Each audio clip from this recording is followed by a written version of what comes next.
Welcome back to city news.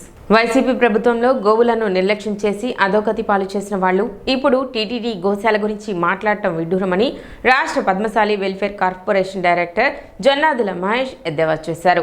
గురువారం నియోజకవర్గ party కార్యాలయంలో విలేకరుల సమావేశం ఏర్పాటు చేశారు. ఈ సందర్భంగా జొన్నాదుల మహేష్ మాట్లాడుతూ గత వైసీపీ ప్రభుత్వంలో టీటీడీ గోశాలను పట్టించుకోకపోగా అప్పటిలో గోవులు చనిపోతే వాటిని దాచేసి ఇప్పుడు సాధారణంగా చనిపోయిన గోవులను భూతద్దంలో చూపించి రాద్ధాంతం చేస్తున్న వైసీపీ వికృత చేష్టలు మానుకోవాలని హితవు పలికారు. మరి 2021-22లో ఏదైతే ఇప్పుడు వీళ్ళు చెప్తున్న గోశాల ఏదైతే ఉందో వైఎస్ఆర్సీపీ ప్రభుత్వం హయాంలో 85 దూడలు అన్యాయంగా చచ్చిపోయినాయి. ఆ రోజున ఆ చనిపోవడానికి కారణం ఆ రోజున పశు వైద్యాధికారులు వాళ్ళందరూ చెప్పారు. ఆ తగిన జాగ్రత్తలు తీసుకోకుండా ఆ దూడలకి ముక్కుకి చిక్కాలు వేయకుండా వారు ఏదైతే ఒక మందుల్ని వాటి బాడీ మీద స్ప్రే చేశారో ఆ స్ప్రే చేసినటువంటి బాడీల్ని ఈ దూడలకి చిక్కాలు లేకపోవటం మూలన ఒకదాన్ని ఒకటి నాలుగుతో నాక్కొని ఆ విష పరిణామంతో 85 దూడలు ఆ రోజున చనిపోయాయని చెప్పేసి ఈరోజు చెప్తా ఉన్నారు. మరి ఆ రోజున ఆ 85 దూడలు సరిపోయిన విషయాన్ని ఎక్కడా బయటికి పొక్కకుండా తొక్కిపెట్టినటువంటి ప్రభుత్వం వైఎస్ఆర్సీపీ ప్రభుత్వం. మరి ఈ రోజున ఎక్కడ ఒకటి అరా మామూలుగా సహజ మరణాలుగా సహజంగా మనుషులను చచ్చిపోతూ ఉంటాం, పశువులు చచ్చిపోతూ ఉంటాయి, గోవులు కూడా చచ్చిపోతూ ఉంటాయి. దాన్ని చూపించి నువ్వు భూతద్దంలో చూపించి వందల సంఖ్యలో గోవులు చనిపోతాయని చెప్పి ప్రచారం చేసి హిందూ మత ధర్మాన్ని తప్పుదావ పట్టించే విధంగా హిందువుల మనోభావాలు దెబ్బతినే విధంగా మీరందరూ ఈ విధమైన ప్రచారం చేయడం మంచి పద్ధతి కాదు. జూటూరి సత్యనారాయణ మాట్లాడుతూ నిజమైన హిందువులు ఎవరు గోవుల జోలికి పోరని, వాటి విషయంలో రాజకీయం చేయటం వైసీపీ దుర్మార్గమని, వైసీపీ దుర్మార్గానికి పరాకాష్ఠని, కలియుగ దైవం వెంకటేశ్వర స్వామితో పెట్టుకున్న వారు ఎవరూ బాగుపడరని ఎద్దేవా చేశారు. గోశాల మెయింటైన్ చేయడం జాతకనేటువంటి వాళ్ళందరూ కూడా గోశాలను మెయింటైన్ చేసి గోశాలను భ్రష్టు పట్టించి గోవులకి ఎక్స్పైరీ మందులు ఇచ్చి అలాగే గోవులకి ఇవ్వాల్సినటువంటి ఫుడ్డు పురుగు పట్టిపోయేటువంటి దాణాన్ని ఇచ్చి గోశాలని భ్రష్టు పట్టించి ఇవాళ ఏదో మీకు అధికారం లేదు అనేటువంటి ఉద్దేశంతో వచ్చి మా అధికారం ఉంది, మేము అధికారం ఉన్నప్పుడు బ్రహ్మాండంగా చేశారు అంటే ఇవన్నీ కూడా చేసినటువంటి దుర్మార్గ పనులన్నీ కూడా మీరే చేశారు. గోవుల్ని నాశనం చేసినటువంటి వాడు కూడా అట్టాగే నాశనం అయిపోతారని వేదాల్లో రాస్తుంది. కార్యక్రమంలో గుమ్మడి ప్రసాద్, పణిదపు దుర్గ, అక్కిశెట్టి వెంకటేశ్వరరావు, తావా ప్రసాద్, మునిపల్లి దుర్గ, వెంకటరత్నం, అచ్చాయమ్మ, బొల్లిమంత మహేష్, చల్లగాలి శంకర్ తదితరులు పాల్గొన్నారు. టీడీపీ నాయకులు కుదరవల్లి శ్రీనివాసరావు జన్మదిన వేడుకలు గురువారం నిర్వహించారు. టీడీపీ కార్యాలయంలో నిర్వహించిన ఈ వేడుకలలో కేక్ కట్ చేసి కుదరవల్లి శ్రీనివాసరావుకు జన్మదిన శుభాకాంక్షలు తెలిపారు. కార్యక్రమంలో పలువురు టీడీపీ నాయకులు, కార్యకర్తలు పాల్గొన్నారు.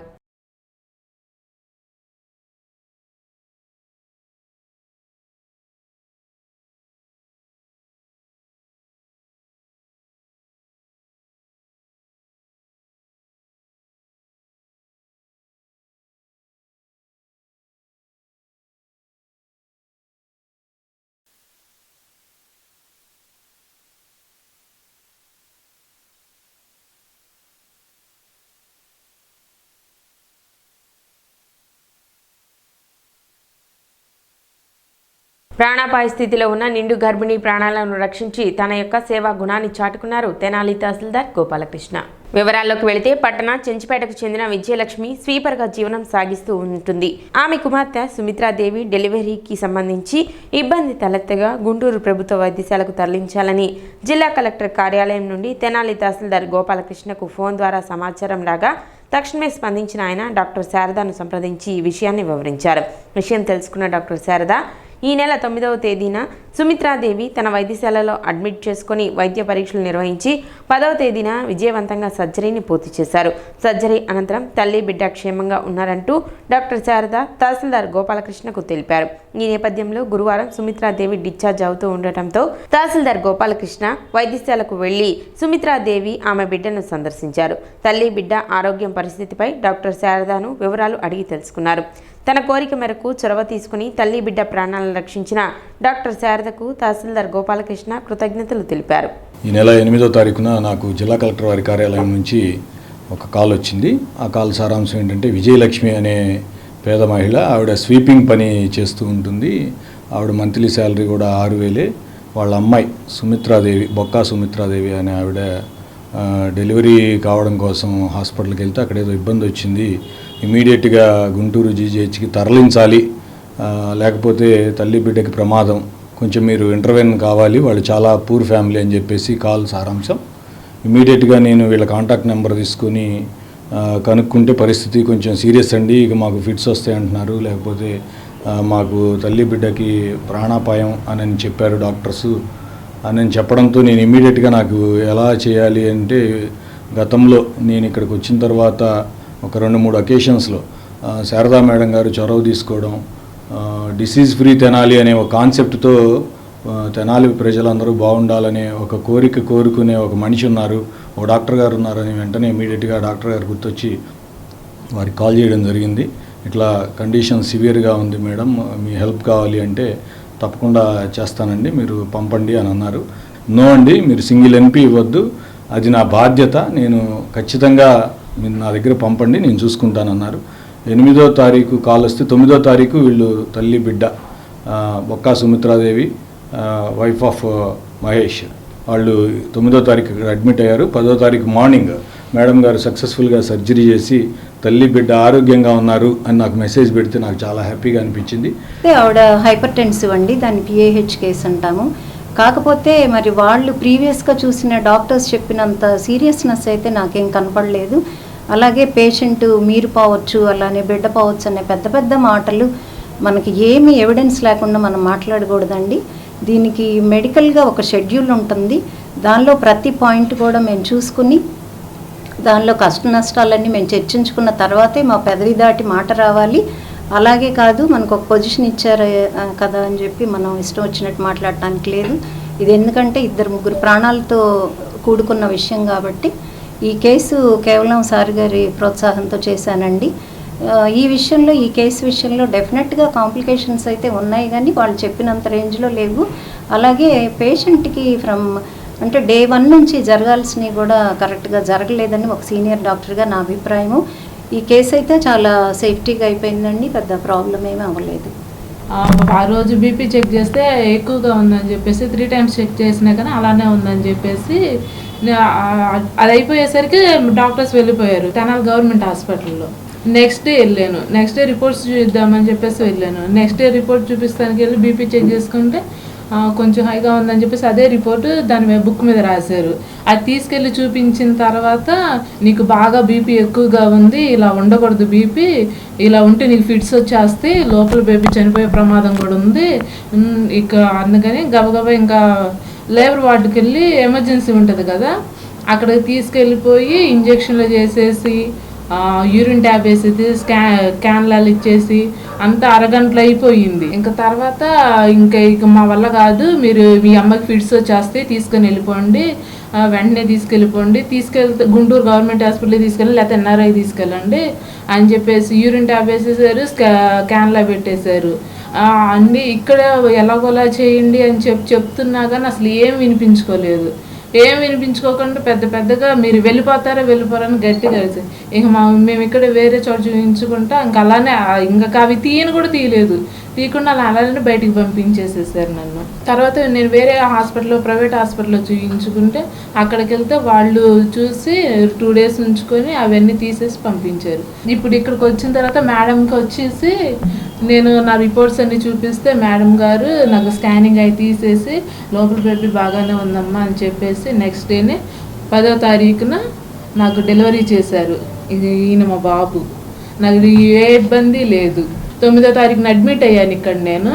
ఇప్పుడు వరకు నన్ను టైం టు టైం బాగా చెకప్ చేశారు, ఎప్పటికప్పుడు బీపీ కంట్రోల్ చేస్తూనే ఉన్నారు. మున్సిపల్ కార్యాలయం వద్ద ఏపీ మున్సిపల్ ఎంప్లాయీస్ మరియు వర్కర్స్ యూనియన్ ఆధ్వర్యంలో ధర్నా నిర్వహించారు. ధర్నాను ఉద్దేశించి సిఐటియు జిల్లా కార్యదర్శి కొల్లిపర బాబు ప్రసాద్ మాట్లాడుతూ ఎన్నికలు వచ్చి కొత్త ప్రభుత్వం వస్తే తమ జీవితాలు మారతాయని ఆశిస్తారని, ప్రస్తుతం ఉన్న హక్కులు ఊడే పరిస్థితి వచ్చిందని చెప్పారు. ఆప్కాస్ ఎంతో కొంత ఉపశమనం కార్మికులకు కలిగిస్తుందని, దానిని రద్దు చేసి పాత కాంట్రాక్ట్ వ్యవస్థను తెచ్చి తన అనునయాలకు మేలు చేయడానికి ప్రభుత్వం ప్రయత్నాలు చేస్తుందని, అందుకు గత ప్రభుత్వం తప్పులు చేస్తుందని, కుంటి సాకులతో మంత్రివర్గం ఉపసంఘాన్ని వేస్తామని ప్రకటనలు చేయటం కుట్రన్నారు. ఆప్కాస్ను రద్దు చేసి కార్మికులను పర్మనెంట్ చేస్తారని ప్రశ్నించారు. కార్మికులకు పని చేయడానికి అవసరమైన టూల్స్, టాకిల్స్ అందుబాటులో లేక కార్మికులు ఇబ్బందులు పడుతున్నారని చెప్పారు. సంక్షేమ సౌకర్యాలు అయిన యూనిఫారం, పాదరక్షలు, కొబ్బరి నూనె, సబ్బులు, మాస్కులు, చేతి గ్లౌజు, ఆప్రాన్లు 2 సంవత్సరాల నుండి ఇచ్చుటలేదని, గతంలో ఈఎస్ఐ కార్పొరేషన్ వారి ఆసుపత్రి తెనాలిలో ఉండేదని దానిని తీసివేశారని చెప్పారు. ఆసుపత్రి లేనందున కార్మికులు వైద్యానికి వేల రూపాయలు తమ సొంత డబ్బులు ఖర్చు అవుతున్నాయని చెప్పారు. క్యాజువల్ లీవ్లు మహిళలకు సంవత్సరానికి 20 ఉండగా 15 మాత్రమే ఇస్తున్నారని చెప్పారు. ఇంజనీరింగ్ విభాగంలో పనిచేస్తున్న కార్మికులకు గత ప్రభుత్వం ఇచ్చిన జీఓఎస్ ప్రకారం వేతనాలు చెల్లించాలని కోరారు. తదనంతరం మున్సిపల్ కమిషనర్ని కలిసి చాప్టర్ ఆఫ్ డిమాండ్స్పై చర్చించడం జరిగిందన్నారు. ప్రభుత్వాలు మారినప్పుడల్లా కార్మికులు, ఉద్యోగులు, ప్రత్యేకించి కాంట్రాక్టు, అవుట్సోర్స్ కార్మికులు తమ కష్టాలు తీరతాయని, ఇప్పుడున్నటువంటి వాళ్ళను తమకు న్యాయం చేస్తారని ఎదురు చూడటం సహజం. కానీ ఆంధ్ర రాష్ట్రంలో ఆ రకమైనటువంటి పద్ధతి దొరకపోగా గతంలో ఉండేటువంటి హక్కులు కూడా పోయేటువంటి ప్రమాదకరమైన పరిస్థితి వాళ్ళు ఏర్పడింది. పరిస్థితి ఎట్లా ఉందంటే, పెనం మీద నుంచి పొయ్యి మీదకి వెళ్ళబోతున్నామేమో, లేకపోతే గొర్రెలు తినేవారు పోయి బర్రెలు తినేవాళ్ళు వచ్చారేమో అనేటువంటి ఆందోళన ఇవాళ కాంట్రాక్ట్ అవుట్సోర్సింగ్ కార్మికులకు కనిపిస్తోంది. గతంలో ఉండాయన ఆప్కాస్ట్ను పెట్టి అస్తవ్యస్తం చేశారని, ధ్వంసం చేశారని, దాన్ని సరిచేయాలని చెప్పేసి చెప్తున్నారు. వాస్తవంగా ఆప్కాస్ట్ వచ్చిన తర్వాత అంతకుముందు ఉండేటువంటి దౌర్భాగ్య స్థితి, దుస్థితి నుంచి కార్మిక వర్గానికి ఎంతో కొంత ఉపశమనం కలిగింది. సకాలానికి జీతాలు, అట్లాగే పే కమిషన్ సిఫార్సులు 25% వేతనము, ఈపీఎఫ్, ఈఎస్ఐకి సంబంధించి ప్రతి నెల కంట్రిబ్యూషన్ వసూలు చేయటం, ఆ సంస్థలకు అప్పచెప్పటం, ఆ మేరకు మేలు జరిగింది. అయితే వారు ఎన్నికల్లో పర్మనెంట్ చేస్తానంటే దాన్ని పక్కన పెట్టి ఆ మేరకైనా చేసింది ఏదైతే ఉందో, ఇవాళ దానికి మించి గత ప్రభుత్వం మీకు ఇచ్చిన హామీ నిలబెట్టుకోలేకపోయింది, మేము పర్మనెంట్ చేస్తామని చెప్పేసి చెప్పాల్సినటువంటి ప్రభుత్వం దానికి భిన్నంగా గతంలో ఏదో తప్పులు జరిగినాయి, ఆ తప్పులు సరిచేయాలనే ఉద్దేశంతో వాళ్ళ రాజకీయ ప్రయోజనాల కోసం ఆప్కాస్ట్ను రద్దు చేసి దాని స్థానంలో కాంట్రాక్టర్లు తీసుకొచ్చి పెట్టి తమ అనుయాయులకి కాంట్రాక్టుల ద్వారా మేలు చేయడం కోసం ఈ రాష్ట్రంలో తెరలేపారు. అందుకోసం మంత్రివర్గ ఉపసంఘాన్ని వేశారని చెప్పి చెప్తున్నారు. ఇవి కాంట్రాక్ట్ కార్మికులకి తీవ్రమైన ఆందోళన కలిగిస్తున్నాయి. వెంటనే ప్రభుత్వం తన ఆలోచన నిర్మించుకోవాలని చెప్పి విజ్ఞప్తి చేస్తున్నాం. కార్యక్రమంలో యూనియన్ ప్రధాన కార్యదర్శి ఎం వెంకటేశ్వర్లు, యూనియన్ గౌరవ అధ్యక్షులు షేక్ హుస్సేన్ వలి, ఎం పద్మ, వి సుధాకర్, పి జయలక్ష్మి, ముత్యాల పద్మావతి, ఎం శ్రీను, మెండల నాగరాజు, ఎస్ గోపి, కనకలక్ష్మి, సిహెచ్ అంజయ్య, వి లక్ష్మీనారాయణ, డి పద్మ, గంజీ రమణ, నాగేంద్రబాబు, దుర్గాప్రసాద్, గాదె నాగలక్ష్మి, పులిపాక వీరమ్మ, బి రత్నకుమారి, పిల్లి భారతి, తుమ్మల సుజాత తదితరులు పాల్గొన్నారు. పారిశుద్ధ్య కార్మికులు రాష్ట్ర పిలుపు మేరకు, రాష్ట్ర నాయకుల పిలుపు మేరకు గత 3 రోజుల నుంచి అన్ని మున్సిపాలిటీస్లలో మున్సిపల్ కార్యాలయం ముందు వర్కింగ్ అవర్స్ అయినాక ధర్నా కార్యక్రమాలు పెట్టుకున్నారు. ఈరోజు క్లోజింగ్ డే. దానిలో భాగంగా పారిశుద్ధ్య కార్మికులు వాళ్ళ నాయకులు కలిసి రిప్రజెంటేషన్ ఒకటి ఇవ్వడం అయింది. దీనిలో రాష్ట్ర వ్యాప్తంగా కూడా ఉన్నటువంటి కొన్ని సమస్యలు, అలాగే స్థానికంగా ఉన్నటువంటి కొన్ని సమస్యల గురించి రిప్రజెంటేషన్ ఇచ్చారు. దీనికి సంబంధించి ఆల్రెడీ మున్సిపాలిటీ స్థాయిలో చేయవలసినటువంటి ఏదైనా ఇష్యూస్ ఉంటే ఇవి వాళ్ళకి ఇవ్వాల్సినటువంటి సోప్స్, ఆయిల్స్ ఇలాంటివి ఏమైనా ఉంటుందో అవి వాటి సంబంధించి ఆల్రెడీ శాంక్షన్స్ అయినాయి.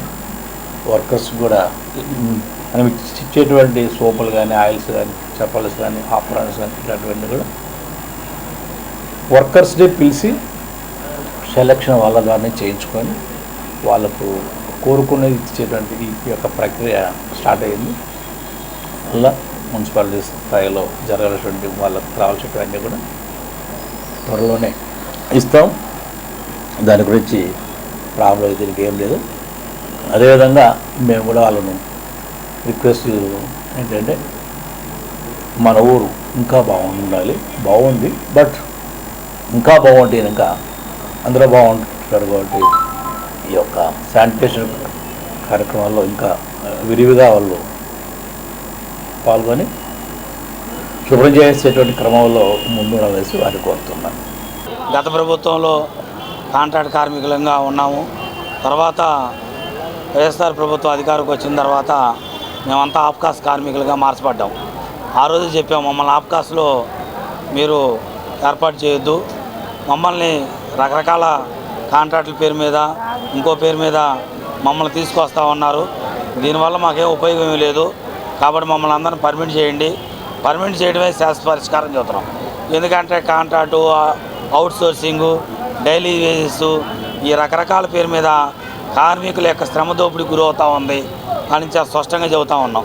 దానికి చెప్పడం కారణం ఏంటంటే శాశ్వత ప్రతిపాదనతో పనిచేసేటటువంటి స్వభావంతో కూడినటువంటి ఈ పన్నే ఈ మున్సిపాలిటీలోనే ఉదాహరణకి కొంతమంది కార్మికులు 40,000 నుంచి ₹1,00,000 పైగా జీతం తీసుకుంటా ఉన్నారు. ఇదే పని చేసేటువంటి కార్మికులు మేము నామమాత్రం జీతాలతోనే పనిచేస్తూ ఉన్నాం.